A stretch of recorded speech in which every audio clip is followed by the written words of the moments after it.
I am now very pleased to introduce our keynote speaker for the 2018 Boston University Henry M. Goldman School of Dental Medicine Commencement Convocation, Dr. Gigi Meinecke.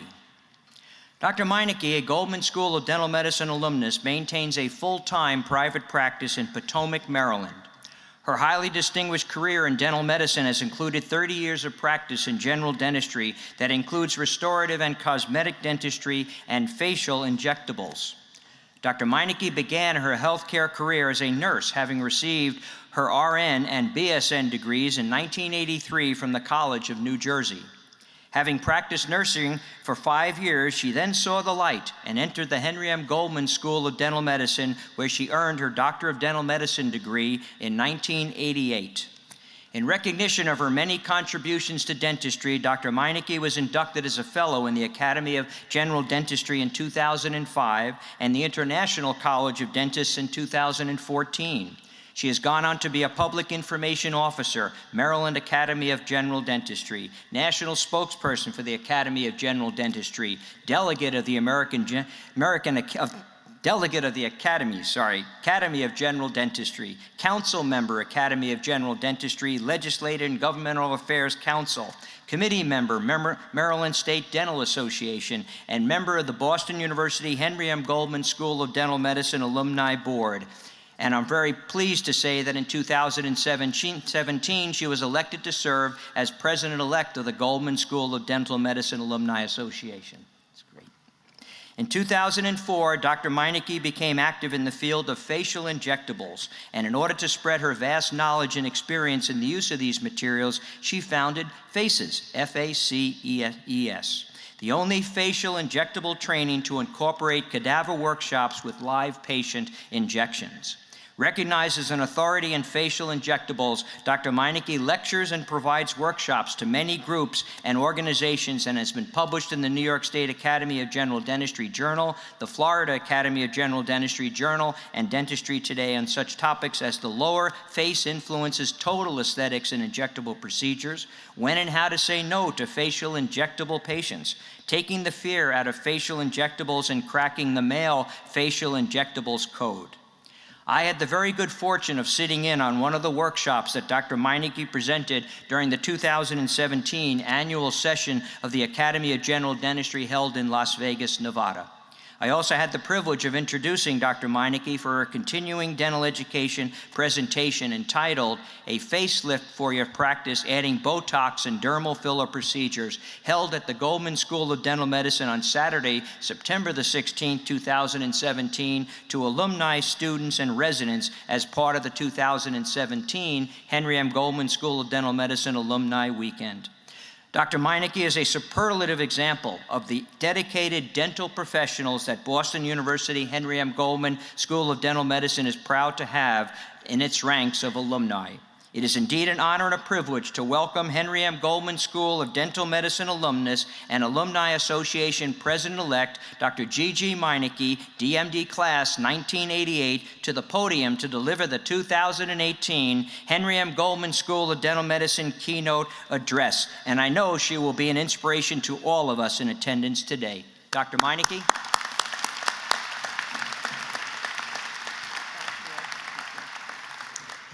Thank you, Dean Hutter. I'm really honored to have this opportunity to speak to you on your graduation day. And in an amazing gesture of fate, I was sitting in your seat exactly 30 years ago, almost to the day. But today is yours. And from the moment you opened your eyes this morning, you knew so much of this day will be remembered your whole life. And that's intentional. Today's events were built just for that. For months, the university, the dental school, you, your family, your parents, all have been busy planning a day filled with made-for-camera moments. And your brain's already busy saving those JPEGs and MP files for you to look back on and enjoy in your future life. We know this, it's expected. That's why great efforts have been made to mark this day. We want to remember it. But life is curious in that you've already had days, and there are days that are yet to come, that begin with much less excitement or fanfare. Nothing special or notable planned, no mark on the calendar. And yet some of these seemingly ordinary days will produce unexpected and extraordinary moments that wind up shaping your whole life. In the 1980s, I was busy pursuing a nursing degree in New Jersey. As I look back now, that was a great time to be in college. It was a time of teased hair, loud makeup, NFL-sized shoulder pads, Cyndi Lauper. Mom jeans were so cool, even moms didn't wear them. And the legal drinking age was 18. I was filled with optimism, having a blast, and well on my way to becoming a nurse. Then at some point in my sophomore year, something changed. I became less certain about my chosen profession. I knew nursing was a solid career, but I didn't want to stop there. I loved school, and I wanted to keep going. I considered medicine since that seemed like the natural trajectory, but in my hospital training, I saw firsthand the life of the medical doctor, and I knew I didn't want that, working holidays, weekends, nights. I wanted more control over the structure of my life. I looked at other healthcare options that included patient care, and dentistry seemed to fit my idea of a good work-life balance. And equally compelling was the idea that as a dentist, I'd essentially be doing arts and crafts every day and getting paid for it. So over the next 2 years, in addition to my nursing requirements, I started taking dental school prerequisites that I needed. Now those prerequisites had to be shoehorned into my existing core nursing requirements, which already took up sizable blocks of scheduled time. So at one point, I found myself in a 6-credit organic chem class intended solely for chemistry majors. I remember a friend of mine in that class once saying, "Dr. Smith's organic chem class has the only exams I know of where you can actually lose more points than the exam is worth." Her class was definitely challenging, but for some reason I really liked her and her style of teaching. One of the things Dr. Smith was in the habit of doing was posting the grade distribution on the blackboard before passing out our graded exams. This ritual created a funeral-like quiet in the room, and I can still hear that crisp tap of the chalk against the board as she'd write down the number of A's, B's, C's. As the grades were revealed, there were lots of side-eye glances, wincing, and those long, deep exhales reminiscent of that pneumatic hissing sound that buses make when they stop. After the midterm exam that year, I remember there was 1 A and all the rest were D's and F's. Brutal. When the period ended that day, I was walking back to the dorm with one of the smarter guys in the class. He was venting about the exam, talking about how difficult it was, how harshly the tests were graded, and then he said, "And I wonder who the blank hole was that got the A." Now, I didn't really know how to respond, so I said nothing. And after taking a few more steps in silence, he stopped and he turned to me and he said, "Wait, it wasn't you, was it?" And again, I didn't know how to respond, so I kind of gave a half-hearted apologetic smile, and he said, "You? We didn't think you were smart. You're always laughing and having a good time, and we thought, well, we just didn't think you were smart." So as you might imagine, this was pretty offensive to hear, especially coming from someone who I thought was a nice guy. And it dawned on me it wasn't just him. He said the word "we," which meant I was the topic of a not-so-complimentary conversation. And that was pretty horrible because, like most 19-year-old females, what people thought about me was something I pretty much obsessed over 24/7. Because at that time, the world's perception of me was like my human currency. It was a rating of my value. I don't remember how long I agonized over this, but I know it was long. It was painful realizing that my personality or appearance was interpreted as fatuous. I thought about what he said, and I tried to figure out how I could change the way the world viewed me. What could I do to alter that perception? After days, maybe weeks of thinking about this, I decided I had 2 choices. I could either play the role of the classic, serious, nerdy academic, which conjured up dreadful images of hideous wardrobe options and no makeup, or I could go on being who I was. And the one thing my smart chemistry major friend with no filter did get right was that I was happy and I was enjoying myself. So despite the potential for being dismissed as either incapable or naive, I decided to go on being who I was. Next, I'm going to share another story, this one from the early 90s. My first job out of dental school was with an amazing practice in Connecticut. Not only did I feel handsomely compensated for my level of experience, which at that time was 0, I actually worked with a couple of guys that I believe got it right on just about every front in the practice of dentistry. In my time there, I learned so much about how to take care of patients, how to run a business, how to deal with labs, insurance, really every element you can name surrounding the practice of dentistry. In fact, I'd say that the practice I have today is modeled largely after their practice. Anyway, one of the partners I worked for had a really big personality. You'd never mistake him for humble, but he had the bona fides to back it up. And he was at heart, I believe, a great human being. But he could be stormy. Everybody knew it. If Jack was mad about something, you'd see the staff scatter faster than dry leaves during a derecho. For the first year or so, I managed to remain below the radar and not piss him off. And then, of course, it happened. I remember the entire situation. I treated a patient that had broken off his front tooth almost down to the gum line. About a third of the tooth remained visible. I told the patient he needed elective root canal and a crown. The patient had limited insurance coverage and said he couldn't afford all that. But I asked if I could do something so he didn't have to walk around without a front tooth. And after a lengthy conversation back and forth, including risks, costs, and insurance ramifications, I told him I could place a bonded filling, but with no guarantees as to how long that might last. He agreed. So I documented our conversation and restored his tooth. And sometime later, the guy came in on one of my days off, when, of course, the bonding broke. So he got put on Jack's schedule. I'm guessing he never shared with Jack that I warned him this could happen, because why would he do that? And I'm pretty certain Jack never read my chart entry either. So on my next day back at work, Jack was ready for me. It's a big office, 8 operatories, good-sized staff. I know the front desk heard most of Jack's rant, even though we were in the back office with the door closed. But given my junior status there and thinking he just needed to vent, for the first 20 minutes or so, I just let him yell at me. No rebuttal, no pleading innocence, no explanation. I just took it on the chin. And then maybe because I wasn't showing any sign of withering, he decided this is a good teachable moment. So he tells me to come with him up to the front desk, because now he's going to school me on how insurance works and why what I did screwed up this guy's chances for the next 5 years or so for getting crown coverage. As we walk from the back office to the front desk, we pass through the operatory area, where several patients are getting treated. All the while, he's still yelling at me. I don't remember what he's saying at this point, but I do remember seeing patients craning their heads around to get a good look at who the bloody imbecile was that was so deserving of such a voluble lip lashing.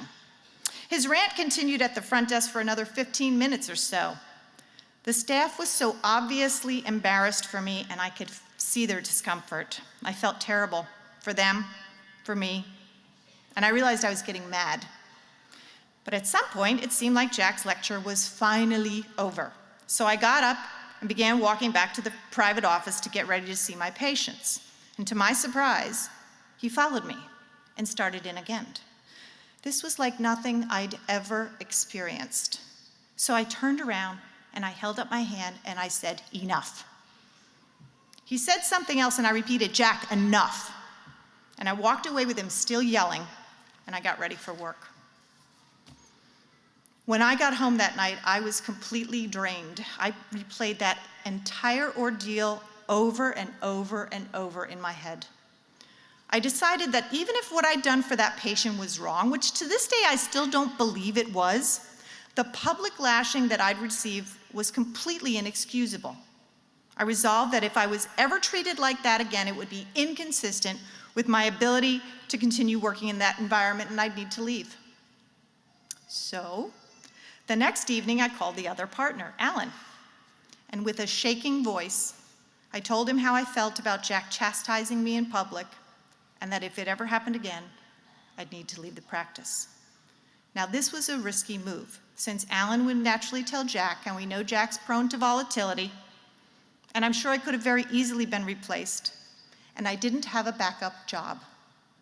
For his part, Alan was the consummate professional and actually admitted that he didn't think what I'd done was actually wrong, something I wish he'd offered while my public roasting was going on. Anyway, I'm not sure how many bottles of Pepto-Bismol I went through on the days leading up to my next workday with Jack, but the day came, and Jack immediately buttonholed me and said he wanted to speak with me in private. I thought for sure, I'm getting my walking papers. But in a stunning turn of event, Jack unequivocally apologized. It was genuine, and if you knew Jack, you realized this was huge. In fact, the day after I was publicly upbraided, the periodontists who work with us came up to me and said, "Don't expect you're ever going to get an apology." And here it was. And all in one moment in time, my respect for Jack was repaired and my personal dignity restored. And I still had my job. It had been a harsh, humiliating, and painful lesson, but on that day, and for the first time in my adult life, I assumed the role of being my own advocate. I didn't know it then, but that moment, that experience, would define every day after that, because in the years to come, I'd encounter many people who would try to tread on me, and they'd be surprised when they did. So one day in my office in 2004, after I'd given one of my patients a nerve block, I took the needle out of her mouth and she said, "Okay, now can you give me my Botox?" And the first time I heard that, I laughed politely. But when it happened again with another patient, I asked myself, why is this funny? I thought back at my time here at the Goldman School of Dental Medicine, the gross anatomy lab, the neurophysiology, the biochemistry. I knew I had the education and background necessary to learn and perform these procedures, and I decided this is important enough to me that I'd lobby the Maryland State Dental Board to have injectables included in our scope of practice. Now, I will pause here to say to you, the next generation who will shape the future of our profession, never underestimate the stubborn rigidity of the dental board. It was going to be a heavy lift, and as you might imagine, back in 2004, there was plenty of resistance to dentists doing Botox, and a good bit of it, unfortunately, was friendly fire. I'll never understand dentists who believe they have the right to define my scope of practice based on their own stiflingly narrow views. I mean, I don't personally place implants, but I'd never say that the dentist down the block shouldn't be doing them simply because I elect not to. It took nearly 5 years to bring Maryland in line with facial injectables. Years of hearing the same tired, antiquated phrases from colleagues on and off the board who said things like, "I just think dentists should be filling teeth," and "You're a dentist, why would you want to do Botox?" And of course, there were the openly derisive comments from the more arrogant colleagues.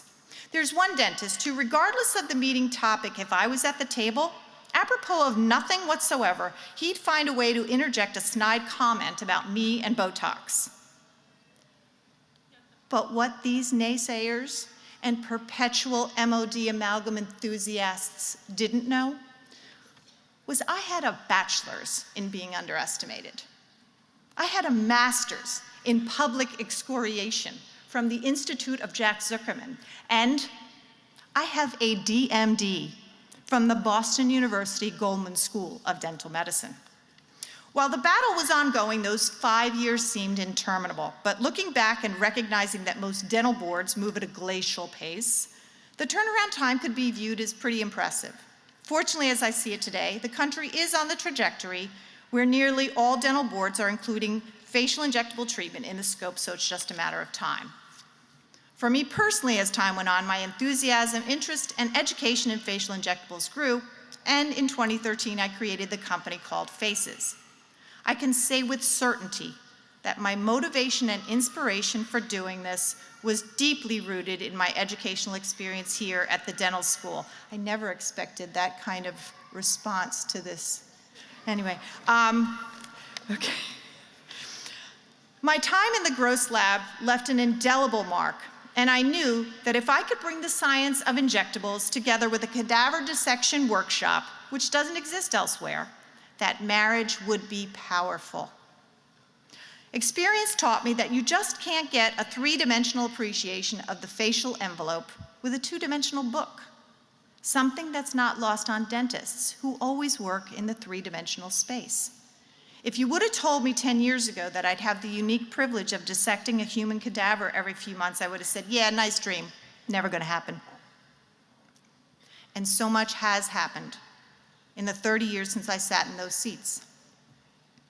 Looking back, my career has been rife with opportunities, and many of those opportunities became available because, like you, I received my education here at one of the world's premier institutions, the Boston University Goldman School of Dental Medicine.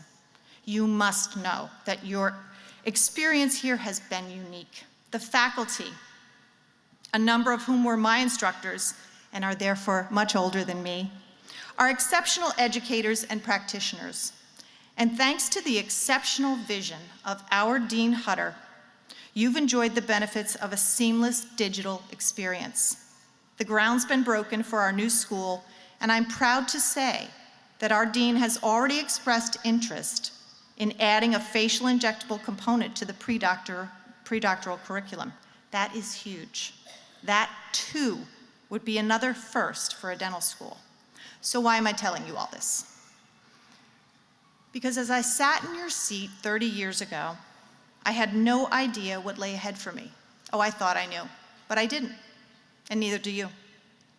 Sure, you can plan, we all do that. But as the saying goes, life is what happens when you're making plans.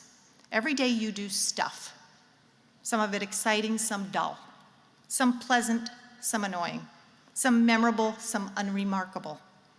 But everything you've done up to now has led you to this one point in time.